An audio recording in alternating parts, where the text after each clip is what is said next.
I think for me, the thing that changed the most was just giving myself the opportunities, right? If I'm doing the behaviors that are important to me, I have more opportunities to succeed. My conversion rate when I'm in front of people is good.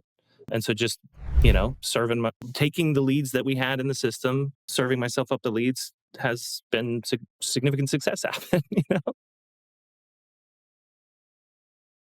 Joy just kind of pours out of me whenever I'm in front of a client because I love what I get to do and I love what I get to talk about and share what I know with other people. So everything through this has made my confidence go up 100%, which then in turn, I'm way happier, just happy, which is a good feeling to get to live in. It's just happiness, comfortable happiness.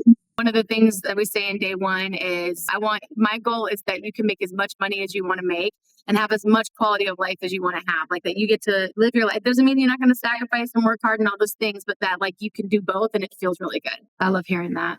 All right, let's wrap with this question. If you were talking directly to a team owner and if that team owner was wondering, does this training actually really stick? What would you tell them? And more than just a yes or no, like what makes it stick if you think that it does? We have Chris's team is in a growth period and he's got a pretty big team anyway. And we make Rise a pillar of that training, right?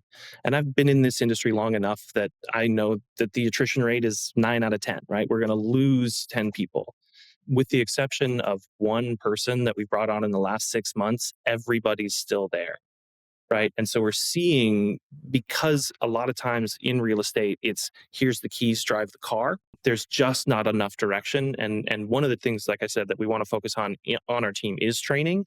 And so just to have like the immediate leg up of getting in the Rise training, getting them drilled through the program and just getting in their heads how to be conversational, how to do that conversion competency has made a big effect on the retention of our new team members. My confidence, took a major shift. It's like a night and day thing.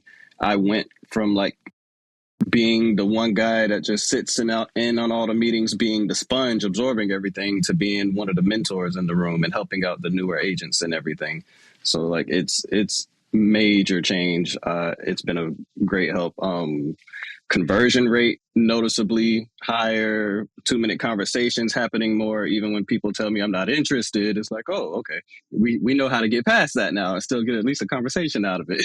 But like, it's been great. For me, it was just building the repetition of comfortably asking the right questions to get them to want to stay engaged with me. Sometimes I would feel like I would start to ask the next question before they could even finish answering the first one that I had just asked, just because I was so nervous to get the right questions asked, that it kind of did feel a little, robotic a little bit, or me talking over them. So it took me I would have to go on walks around my neighborhood and make my calls while I'm walking and my body's moving, so that way I'm distracting most of my consciousness and it's just all about what I'm doing on the phone.